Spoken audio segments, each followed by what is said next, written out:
Hello my dear students, so today I am going to discuss about sodium hydroxide NaOH। बच्चों इसको हम लोग क्या पढ़ते हैं? Sodium hydro oxide. ठीक है बच्चों, ये क्लास 10th में हम लोग एसिड बेस और सॉल्ट एक चैप्टर पढ़ रहे हैं। उसका एक बहुत ही इंपॉर्टेंट कंपाउंड है सोडियम हाइड्रोक्साइड।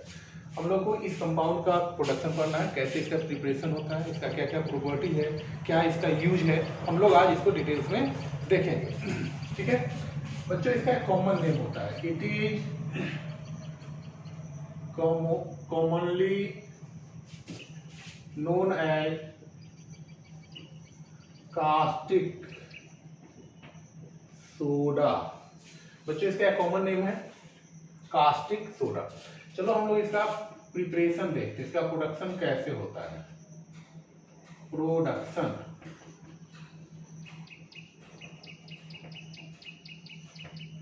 बच्चों, हम लोग इस कास्टिक सोडा को कैसे बनाते हैं।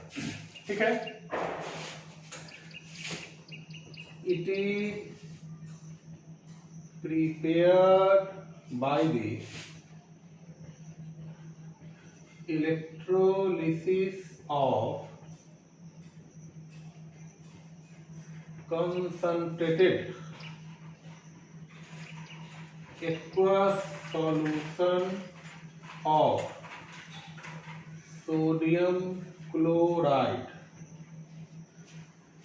ठीक है बच्चों, इसको हम लोग ब्राइन सोल्यूशन भी कहते हैं। बच्चों सोडियम क्लोराइड के एक्वस सोल्यूशन को कौन सोल्यूशन कहा जाता है? Brine solution. ये आपको ध्यान में रखना है। आज हम लोग इस ब्राइन सोल्यूशन का इलेक्ट्रोलिसिस करेंगे और इसके थ्रू हम लोग कास्टिक सोडा कैसे बनाते हैं इसको डिटेल्स में देखेंगे। तो ब्राइन सोल्यूशन बच्चों होता है क्या है? NaCl होता है। जब आप इसको वाटर में डालेंगे, this is known as brine solution. इस पर जब इलेक्ट्रोलिसिस इसका करेंगे बच्चों, this reaction takes place in presence of electric current. तो क्या होगा? तो आपका रिएक्शन होगा 2NaOH plus H2 plus Cl2 gas. देखो बच्चों, हमारा यहां बन गया एक कास्टिक सोडा। ठीक है, हम इस इलेक्ट्रोलिसिस प्रोसेस को भी डिटेल्स में समझेंगे। ये जो इलेक्ट्रोलिसिस प्रोसेस होता है बच्चों, इसको हम लोग क्लोरो अल्कली प्रोसेस भी कहते हैं। The process of electrolysis of sodium chloride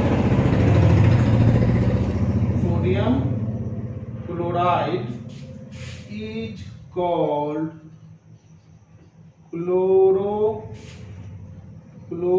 क्लोरोअल्कली process. इसको ऐसा क्यों कहते हैं क्लोरोअल्कली प्रोसेस?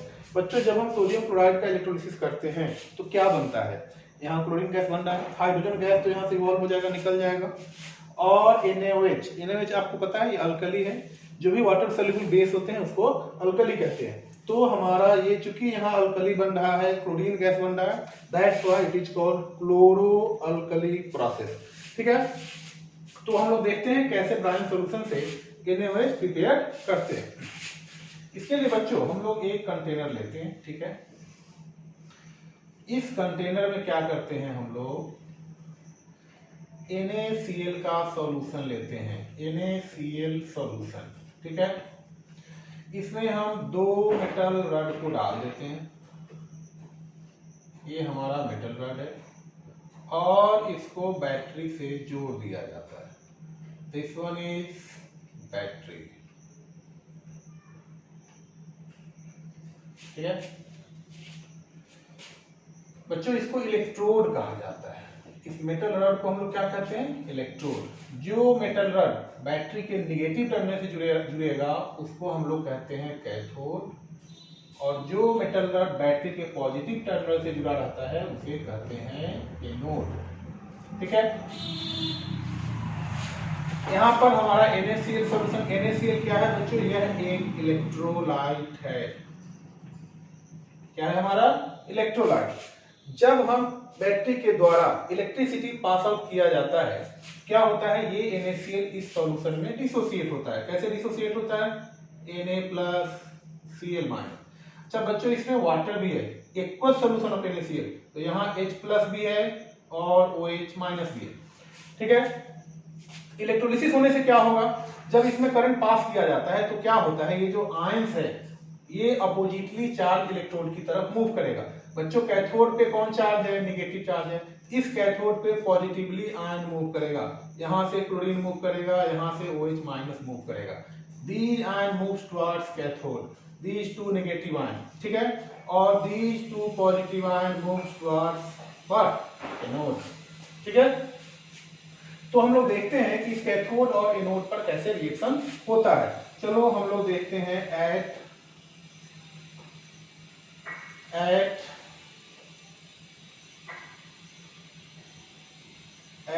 एनोड। बच्चों एनोड पर आपको ध्यान रखना है, एनोड पर होता है ऑक्सीडेशन।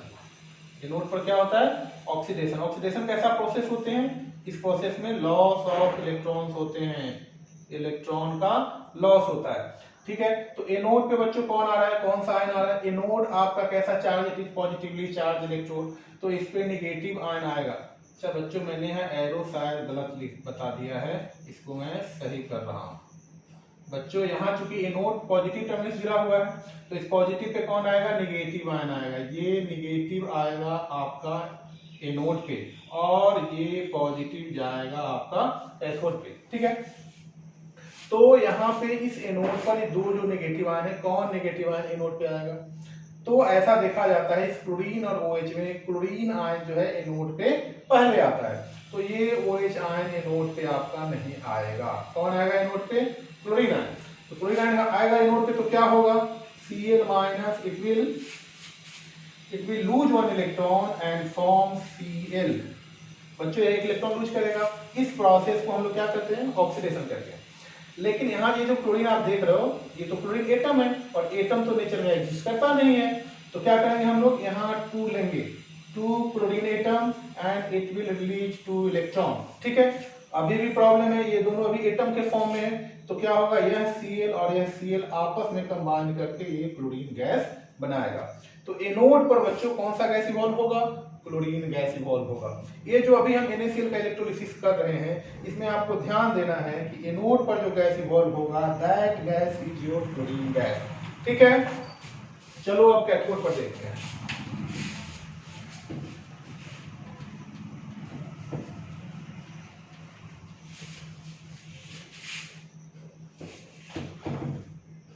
एट कैथोड, कैथोड पर बच्चों क्या होता है, रिडक्शन होता है, ये आपको पता होना चाहिए। रिडक्शन में क्या होता है, गेन ऑफ इलेक्ट्रॉन होते हैं, इलेक्ट्रॉन का गेन होगा।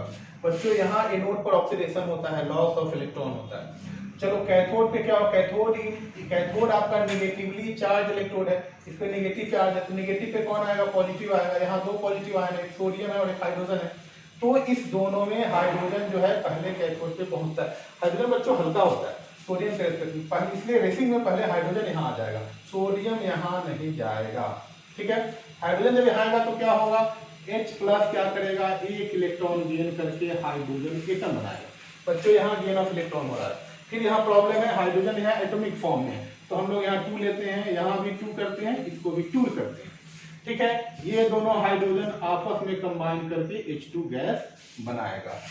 ठीक है, तो बच्चों NaCl का जब हम इलेक्ट्रोलिसिस करते हैं तो इस एनोड के थ्रू, ये जो आप एनोड देख रहे हैं, इसके थ्रू कौन सा गैस इवॉल्व होगा, क्लोरीन गैस, और इस कैथोड के थ्रू कौन सा गैस इवॉल्व होगा, हाइड्रोजन गैस इवॉल्व होगा।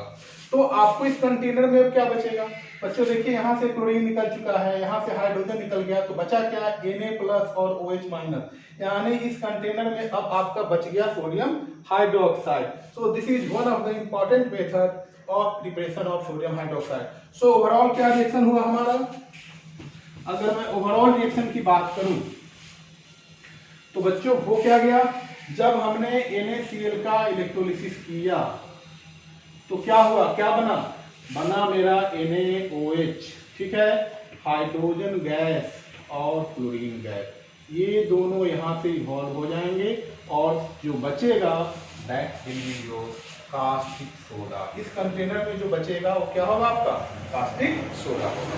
तो this is the method of preparation of caustic soda by electrolysis process. ठीक है, तो हमको बच्चों यहाँ पर ये जो कास्टिक सोडा बना, इसका हम लोग यूज कहाँ करते हैं, हम लोग को इसका यूज पढ़ना है। यूज ऑफ कास्टिक सोडा बच्चों, इसको आप नोट करेंगे। First use, it is used in paper industry में इसका हम लोग यूज करते हैं। बच्चों पेपर इंडस्ट्री में कास्टिक सोडा का यूज किया जाता है। इसका सेकेंड यूज कहाँ किया जाता है बच्चों, साबुन और सर्फ बनाने में यूज किया जाता है। It is used in preparation of soap and detergent. इससे साबुन और सर्फ बनाया जाता है। ठीक है, तो इसका एक और यूज है, it is used in preparation of artificial textile fibre like rayon. बच्चों इसमें इसको बनाने में भी हम लोग सोडियम हाइड्रोक्साइड का यूज करते हैं। ठीक है, तो शायद अब आपको इस NaOH का प्रिपरेशन आपको क्लियर हो गया होगा, इसका कहाँ हम लोग यूज करते हैं ये आपको समझ में आ गया होगा। ठीक है, एक क्वेश्चन आपको मैं यहाँ और बताना चाहूंगा बच्चों। NaOH हमारा बेस है, NaOH is a strong base. NaOH को हम लोग अल्कली भी कहते हैं। क्यों हम NaOH को अल्कली कहेंगे, because this base is soluble in water. Water soluble base को अल्कली कहा जाता है, और जो बेस वाटर में सॉल्युबल नहीं होगा उसको हम अल्कली नहीं कहेंगे। तो all alkalis are base but all base are not alkali. ये आपका क्लियर होना चाहिए। ठीक है, तो ये प्रोसेस आपको शायद समझ में आ गया होगा। ठीक है, थैंक यू।